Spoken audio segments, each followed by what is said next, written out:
లలిత వారి శ్రావణం ప్రత్యేక ఆఫర్. అన్ని బంగార నగలపై తరుగులో 1% తక్కువండి.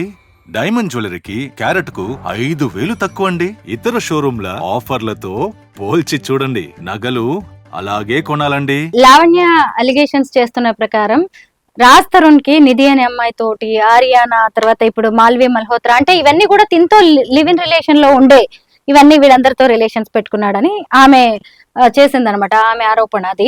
అయితే ఇంకొకటి ఏంటంటే, ఈమె నేను రాజ్ తరుణ్ తో మాత్రమే ఉన్నాను, అతనితోనే సంసారం చేస్తాను, నాకు అతనితోనే సంసారం కావాలి అని ఆమె రోజులు చెప్పుకొచ్చింది.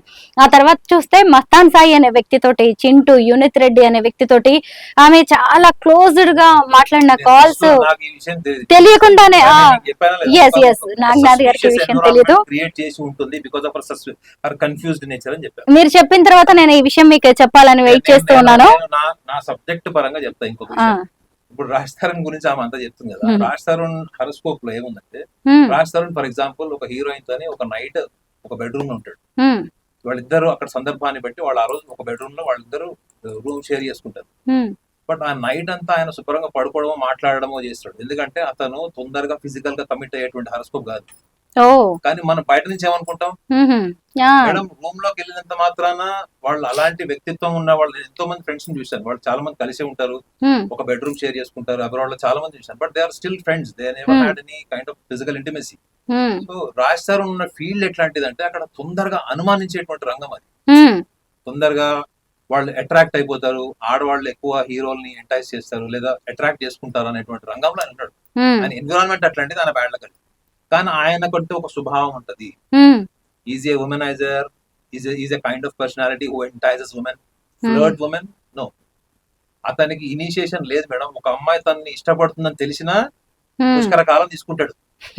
అర్థమైందా? ఓపెన్ అవ్వడం, చెప్పడం అంటే కొంచెం నర్వస్నెస్. మీరు చూడండి, ఆయన జడ్జిమెంట్ కి వెళ్ళినటువంటి షోస్ కి వెళ్ళి చూడండి, బడ బడ బడ బడ డిజార్గనైజ్ గా మాట్లాడతాడు తప్ప కూల్ గా.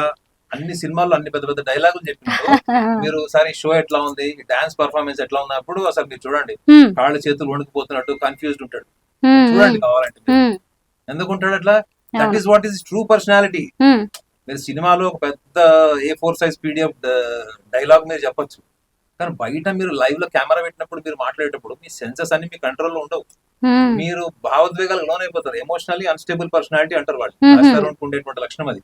కానీ ఈ ఎమోషనల్లీ అన్స్టేబుల్ పీపులే తొందరగా నిర్ణయాలు కూడా మార్చేసుకుంటారు. తొందరగా ఎస్ చెప్తారు, మళ్ళీ తర్వాత నో చెప్తారు.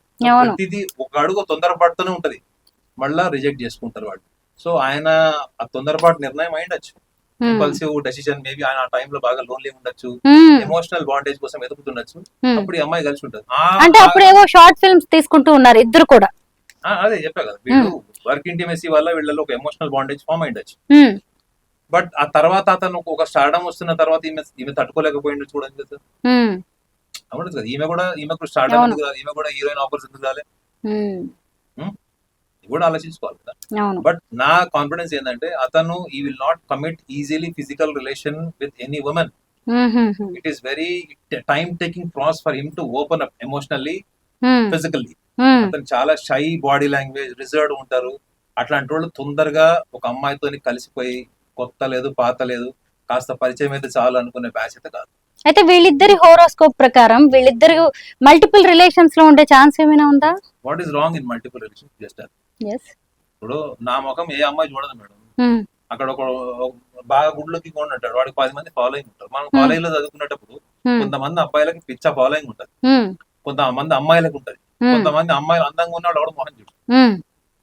ఓకే, సో మీరున్న ప్లేస్ ఎట్లాంటిది? మనం కాలేజ్ చదువుకునేటప్పుడు మనకి రిలేషన్స్ అఫైర్స్ అట్లా ఉండవు, మనం ఎమోషనల్ గా సిన్సియర్ గా ఉంటాం. బట్ వన్స్ యువర్ గ్రోన్, మీరు 40 ఏళ్ళు వచ్చేసినాయి, మీరు ఏదైనా ప్రాక్టికల్ గా ఆలోచిస్తారు. ఇప్పుడు రాజ్ తరుణ్ ఏమైనా 19 ఏళ్ళ పిల్లడా? ఈ అమ్మాయి ఏమైనా 18 ఏళ్ళ అమ్మాయి? కాదు కదా. వాళ్ళు దే ఆర్ ఎవాల్వ్డ్, వాళ్ళు ఫీల్డ్ ఎవాల్వ్ అయ్యారు. They have enjoyed luxury life, they have seen identities, they have enjoyed identities. ఈ స్టేజ్ లో వచ్చిన తర్వాత మళ్ళా ఫండమెంటల్స్ లోకి వెళ్ళి నువ్వు ఆ అమ్మాయిని ఎందుకు చూసావు, ఆ అబ్బాయిని ఎందుకు చూసావు, ఇవన్నీ క్వశ్చనింగ్ అన్నది తట్టుకోలేనటువంటి ఐడెంటిటీ స్టేజ్ కి రాజ్ తరుణ్ వెళ్ళిపోయాడు తప్ప ఈ అమ్మాయి వెళ్ళలేదు. అవును, నిజంగా మీరు చెప్తున్న దాని ప్రకారం ఏంటంటే ఆ అమ్మాయి 45 days డ్రగ్స్ కేసులో అరెస్ట్ అయ్యి జైల్లో ఉండొచ్చి ఇప్పుడు మళ్ళీ ఈ కేసు అయిపోయి మళ్ళీ ఆ పాత కేసులని తోడుతున్నా కానీ అంత స్ట్రాంగ్ గా అందరికీ సమాధానం చెప్తూ నాకు సంబంధం లేదని లేదంటే ఏవేవో చెప్పుకుంటూ రావడం ఎంత ధైర్యం ఉండాలంటే వాళ్ళంటి వాటికి మీరు చెప్తున్నారు. ఎస్. బోల్డ్ ఇనిషియేటివ్. సో వాళ్ళని మీరు ఏం చేయాలంటే టాక్ట్ఫుల్ గా డిప్లొమాటిక్ గా కూర్చోబెట్టి మాట్లాడి చేసుకోవాలి తప్ప మీరు వాళ్ళకి ఎదురుదాడికి వెళ్తే ఎందుకంటే మీకు అర్థమైపోతుంది ఆ అమ్మాయి డిప్రెషన్ లో ఉంది. డిప్రెషన్ అని నేను అనలేను, technically not depressed, but she's not realizing what will happen tomorrow. ఆమె ఇంత ఫైట్ చేసి సాధించలేనప్పుడు నెక్స్ట్ లెవెల్ అదే ఉంటుంది. మళ్ళీ ఆమె సివియర్ డ్రగ్ అడిక్షన్ కి వెళ్ళొచ్చు. సెల్ఫ్ పిటి, ఈ అమ్మాయి పక్కా సూసైడ్ చేయడం చేస్తుంది, మీరు చూడండి. పాప అందరూ కలిసి ఇలా చేశారు అని కావచ్చా? ఆమె ఎదురుదాడికి తిరిగింది ఎప్పుడు, ఎక్కడ పోటీకి వచ్చిన వాళ్ళతో మీరు కొట్టాడండి, అది వేరే విషయం. ఈమెనే పని కట్టుకొని వెళ్ళి పారిపోతున్న వాళ్ళతో యుద్ధం చేస్తున్నట్టు ఎట్లుంటది? నిజమే. ఆమె దాన్ని ఎవరు పోటీ చేస్తారు చెప్పండి? ఆమె మీడియాకి టీఆర్పీ చేస్తుంది తప్ప ఆమె కేసులు ఏమి ప్రూవ్ చేసుకుంది ఆమె జెన్యూన్ ఏం లేదు. అసలు కేసు ఎటో పోయింది, ఇప్పుడు కొత్తగా డ్రగ్స్ అనే దాంట్లో లేదంటే ఆడియో కాల్స్ రికార్డ్స్ వీటన్నిటిని బయట పెడుతూ మసాలా యాడ్ అవుతుందే తప్ప ఏ న్యాయం కోసము ఏం మోసం చేశాడని నార్సింగి పోలీసులను ఆమె అప్రోచ్ అయిందో కంప్లైంట్ చేసిందో ఆ కేసు మాత్రం ఇప్పటికీ తేలట్లేదు.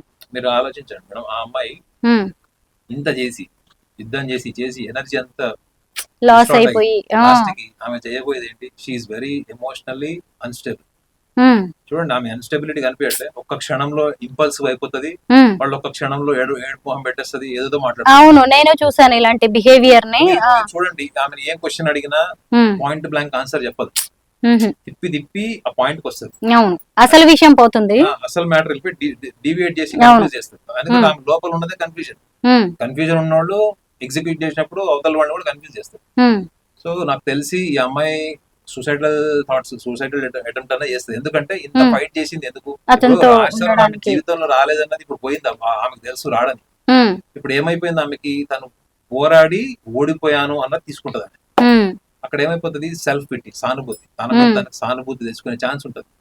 సో ఈ ప్రాబబిలిటీ సిచ్యువేషన్ లో ఆమె రేపు పొద్దున అందరు దృష్టికి రావాలి, నా గురించి నలుగురు అనుకోవాలి అనే స్టేజ్ కి వెళ్ళి ఆమె ఏమైనా సూసైడల్ అటెంప్ట్స్ చేసే ఛాన్స్ ఉంటది, లేదా మళ్ళా డ్రగ్స్ ఇట్లాంటి వాటికి వెళ్ళే అవకాశం కూడా ఉంటది.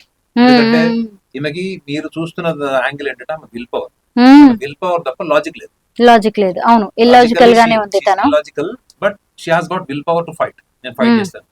అతను సైలెంట్ గా అబ్జర్వ్ చేస్తున్నాడు, తన మధ్యలో రాకుండా తన డిస్టెన్స్ తను మెయింటైన్ చేసి తనకంటూ ఒక స్టాండ్ క్రియేట్ చేస్తుంది. రోడ్డు మీదకి వచ్చేసి చెప్పట్లేదు. ఆయన ఏంటంటే ప్లాన్ ప్రకారం హిస్టరీ అంతా తీసి ఆడ పెట్టాడు.